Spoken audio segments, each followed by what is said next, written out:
Hello friend, आज हम बात करेंगे CMA inter group 1 paper number 8 cost accounting. ठीक है भाई, आज हम बात करेंगे कॉस्ट अकाउंटिंग की। और गाइस, ये हमारा पेपर नंबर 8 है। देखिए बहुत ध्यान से, और आपके नॉलेज के लिए बता दूं, this is a complete 100 marks exam. ठीक है, इसमें कोई पार्ट ए पार्ट बी नहीं है। ठीक है गाइस, तो CMA inter group 1 paper number 8 cost accounting. देखिए गाइस, सबसे पहले हम सिलेबस के बारे में डिस्कशन करते हैं कि आखिर हमारा institute of cost and management accountant of India ने हमें क्या सिलेबस दिया है जिसके लिए हमें प्रिपरेशन करनी है, तैयारी करनी है। जैसे मैंने बोला, दिस इज पेपर नंबर 8 और 100 मार्क्स का एग्जाम है। देखिए गाइस, आपका जो ये एग्जाम है, ये जो कॉस्ट अकाउंटिंग का पेपर है, ये 6 स्टडी नोट में डिवाइड करा है इंस्टीट्यूट ने। देखेंगे बहुत ध्यान से, स्टडी नोट्स 1, 2, 3, 4, 5 और 6। ना एवरीबडी फोकस। ये जो शुरू के 4 स्टडी नोट है, 4 स्टडी नोट 1, 2, 3, 4, इन चारों के टोटल वेटेज रखी गई है 40 मार्क्स। ठीक है जी। स्टडी नोट नंबर 5 अलग से स्टडी नोट है, वेटेज है 30 मार्क्स। और again study note number 6 and again 30 marks. यानी हमारा पूरा सिलेबस इस तरह से डिवाइड किया गया है। तो एज यू कैन सी, जो पूरा का पूरा सिलेबस है वो 100 मार्क्स में डिवाइड किया जाता है और 6 स्टडी नोट बनाए गए। नो डाउट हर स्टडी नोट के अंदर 3-3, 4-4 चैप्टर्स है जिसको हम अभी डिस्कस करेंगे। ठीक है गाइस, तो पहला study note 1, study note 2, study note 3, study note number 4, इन चारों की वेटेज मिलाकर आती है 40 मार्क्स आउट ऑफ द 100। ठीक है, and study note number 5 complete अपने आप में स्टडी नोट है जो 30 मार्क्स का है। स्टडी नोट नंबर 6 30 मार्क्स का है। तो टोटल वेटेज मिलाकर हो जाती है हमारे पास 100 मार्क्स। तो guys, this is a 100 marks exam. चलिए, अब हर स्टडी नोट्स में जो चैप्टर्स हैं वो टोटल कितने हैं, हमने उसकी पूरी लिस्ट तैयार की है। तो हम पहले उस लिस्ट के बारे में समझेंगे ताकि हमें पता चल सके कि हमारे सिलेबस में कौन कौन से चैप्टर्स हैं जो हमें कवर अप करने हैं। आई होप मेरी बात यहां तक क्लियर हो गई होगी आप लोगों को। चलिए, लेट्स मूव ऑन। अब देखिए चैप्टर्स नेम। गाइस, ये जो चैप्टर्स के नाम है ये मैंने बनाए हैं। ये जरूरी नहीं कि ये स्टडी नोट के सीक्वेंस में होगा, ये हमारा सीक्वेंस है। ठीक है गाइस, मतलब आपके जो 6 स्टडी नोट्स है उनमें हर एक में किसी में 2 चैप्टर है, किसी में 3 चैप्टर है। तो हमने क्या करा, उसमें से सारे चैप्टर निकाल के कंप्लीट लिस्ट तैयार कर दी। ठीक है जी, तो ये हमें स्टडी करना है ताकि हमें पता हो कि हमें टोटल कितने चैप्टर है जो स्टडी करने हैं। और ओवरऑल वेटेज 100 मार्क्स के, एज यू गाइस नो, कोई पार्ट ए पार्ट बी ऐसा कोई चक्कर नहीं है इस पेपर में। ठीक है भाई, चलिए गाइस, ये जो मार्किंग है, सीक्वेंस है, ये मेरा अपना दिया हुआ है या मॉड्यूल में इस तरह का सीक्वेंस नहीं है। कभी आप इसको मॉड्यूल से चेक करें। तो हमारा जो चैप्टर नंबर 1 आता है वो आता है, पहला चैप्टर हमारा वो है मटेरियल कॉस्ट। गाइस, हम पहले उन चैप्टर को लिख रहे हैं जो न्यूमेरिकल्स हैं, clear, as well as theory है। जो चैप्टर प्योर थ्योरी है, जैसे पहला चैप्टर है मॉड्यूल में introduction to cost accounting, is a complete theory chapter.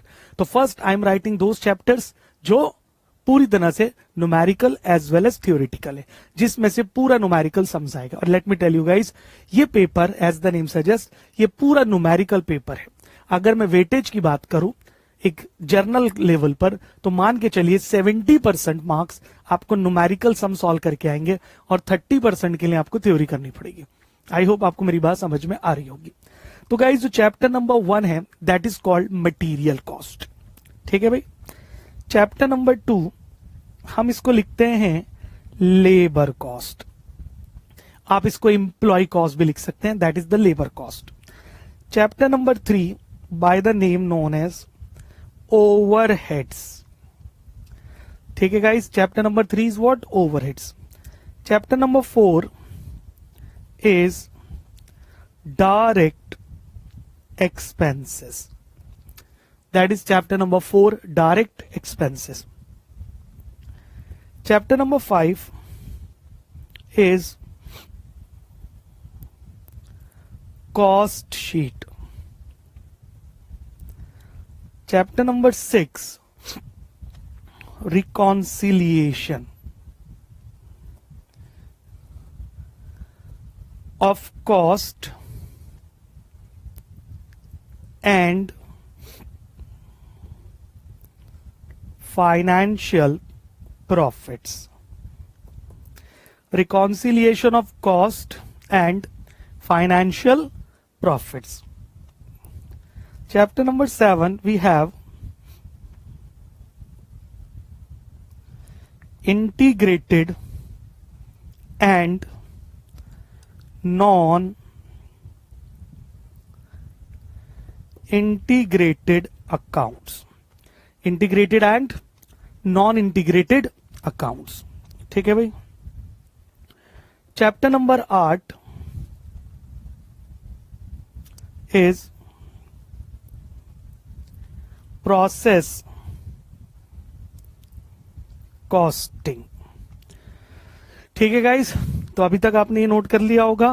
पहला चैप्टर फिर से रिपीट कर देते हैं. पहला चैप्टर है मटेरियल कॉस्ट, फिर लेबर कॉस्ट, फिर डायरेक्ट एक्सपेंसेस, फिर ओवरहेड्स. ठीक है गाइस, उसके बाद cost sheet, then we have reconciliation of cost and financial profits, integrated and non-integrated account, and then we have process costing. Okay. Chapter number 9, we have got joint product and byproduct. Chapter number 9, joint product and byproduct. Chapter number 10, service costing. Chapter number 10, service costing. इसको हम एक नाम और देते हैं operating costing. ठीक है भाई. Chapter number 10, service costing, operating costing. Chapter number 11, job costing.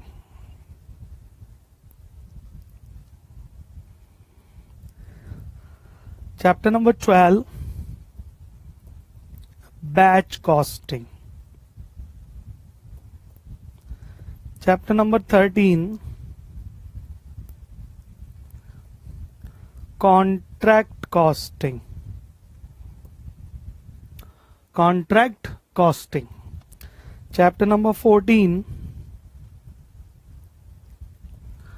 marginal costing. Chapter number 15, standard costing. Standard costing. Chapter number 16, budget and budgetary control. Budget and budgetary control. Chapter number 17, cost accounting standards. Chapter number 17 क्या है guys? Cost accounting standard. And last, chapter number 18, जिसको मैंने सबसे last में लिया है क्योंकि it's a pure theoretical chapter, जिसका नाम है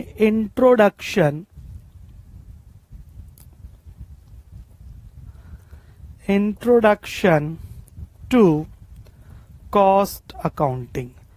मतलब इसमें ये बताया गया है कि बेसिकली कॉस्ट अकाउंटिंग क्या होती है. तो that is introduction to cost accounting.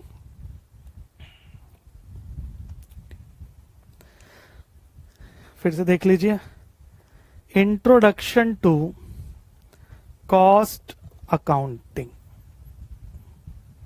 ठीक है guys, that was the last chapter. Let me tell you, जो सीक्वेंस दिया ये मैंने बनाया है सीक्वेंस. Is that clear? यानी ये हमारे टोटल चैप्टर्स है. ठीक है, ऐसा कोई लॉ नहीं है, ऐसा कोई रूल नहीं है कि आपको सीक्वेंस के अकॉर्डिंग पढ़ाई करनी है. हमें तो टोटल सिलेबस कवर अप करना है, which will definitely do it. ठीक है भाई. तो अभी हमने आपको क्या बताया, अभी हमने बताया कि जो हमारा पेपर है वो पेपर नंबर 8 है, जिसमें 6 स्टडी नोट्स दिए गए हैं और उन 6 स्टडी नोट्स में टोटल मिलाकर 18 चैप्टर्स आते हैं that we have to cover. ठीक है गाइज, आई होप यहां तक आपने कर लिया होगा। चलिए अब हम बात करेंगे क्वेश्चन पेपर की कि गाइज एग्जाम में जिसकी हम तैयारी कर रहे हैं हमारा क्वेश्चन पेपर किस तरह से होगा। ठीक है, let's talk about the question paper. देखिए क्वेश्चन पेपर, देखिए गाइज पहली बात, जैसे मैंने बोला 100 मार्क्स का एग्जाम है, तो गाइज इन टोटल हमारे पेपर में 8 क्वेश्चंस आएंगे। टोटल कितने क्वेश्चंस आएंगे? 8 क्वेश्चंस।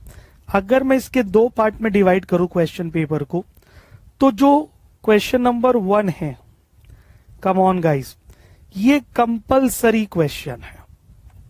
ठीक है जी, यानी ये क्वेश्चन हर स्टूडेंट को अटेम्प्ट करना है, इसमें कोई इंटरनल चॉइस नहीं है, कुछ नहीं है। और इस क्वेश्चन नंबर 1 कंपलसरी है, इसकी टोटल वेटेज है 25 मार्क्स। एंड गाइस बहुत सिंपल है, ये पूरा ऑब्जेक्टिव पार्ट है, यानी एक पूरा ऑब्जेक्टिव क्वेश्चन है जिसमें 4 पार्ट होंगे, part A, part B, part C और पार्ट डी। कम ऑन, जो पार्ट ए होगा वो होगा MCQs, ठीक है जी, multiple choice questions. Part B होगा fill in the blanks, part C होगा ट्रू फॉल्स और पार्ट डी होगा मैच द कॉलम। ठीक है भाई, तो पार्ट ए में क्या होगा? MCQs, आप समझते हैं हर क्वेश्चन के बाद 4 ऑप्शन होंगे, आपको सेलेक्ट करना कि कौन सी सही ऑप्शन है।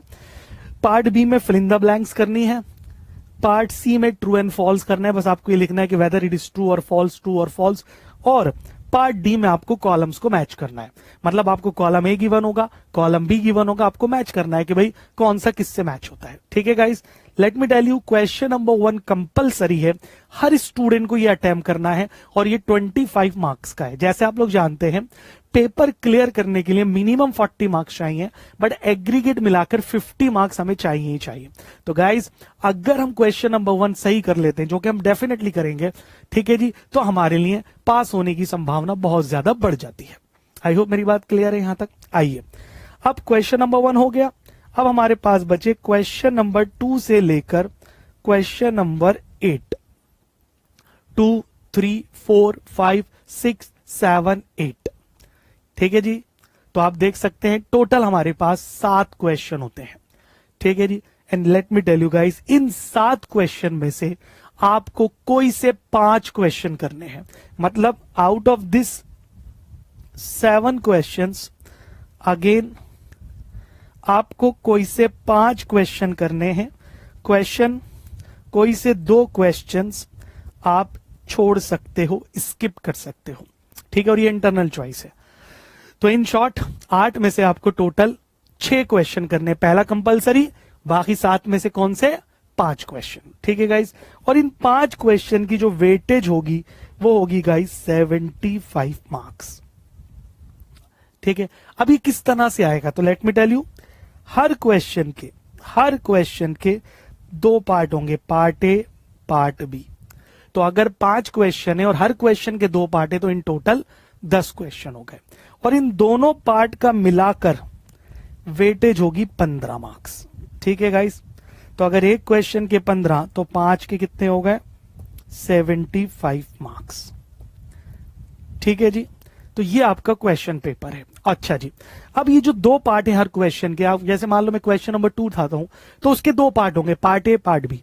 अब जरूरी नहीं है कि ये दोनों पार्ट थ्योरेटिकल होंगे, जरूरी नहीं है दोनों पार्ट न्यूमेरिकल होंगे, हो सकता है एक थ्योरी हो एक न्यूमेरिकल हो, एक थ्योरी एक न्यूमेरिकल हो, या ये भी हो सकता है कि ये दोनों के दोनों न्यूमेरिकल हो। बट जो लास्ट क्वेश्चन होगा, क्वेश्चन नंबर 8, वो प्योर थ्योरी होगा। ठीक है जी, तो guys this is the question paper which we have discuss with you. ठीक है, बिल्कुल इसी तरह से आपके एग्जाम में क्वेश्चन पेपर आएगा, जिसके लिए आपको तैयारी करनी है। आई होप यहां तक आपको पूरा पेपर समझ में आ गया होगा। और गाइस ध्यान रखिएगा, पेपर क्लियर करने के लिए हमें पेपर क्लियर करने के लिए हमें टोटल 40 मार्क्स चाहिए, लेकिन इंटर क्लियर करने के लिए हर पेपर में हमारा एग्रीगेट 50% होना चाहिए। मतलब अगर हम 50% मार्क्स लेकर आते हैं तभी हमारा पेपर क्लियर माना जाएगा, हमारा ग्रुप क्लियर माना जाएगा, अदरवाइज नॉट। और गाइज आपकी नॉलेज के लिए बता दूं, कॉस्ट अकाउंटिंग एक ऐसा एग्जाम है जिसमें आप मैक्सिमम स्कोर कर सकते हो इजीली। पास बेसिस पर हमारे स्टूडेंट्स ने 80-90 मार्क्स लेकर आए हैं। क्लियर? आई होप आप भी लाओगे। और सबसे अच्छी बात यह है कि अगर आप इस पेपर में 60+ 80-70 मार्क्स ले आते हो तो ये बाकी पेपर को भी सेट ऑफ कर देता है। आई होप गाइज आपको यहां तक इंट्रोडक्शन पूरा समझ में आया होगा। ठीक है जी, तो this is all about your syllabus जिसकी हम तैयारी करेंगे CMA inter group 1 paper number 8 cost accounting. ठीक है जी, चलिए guys, thank you so much.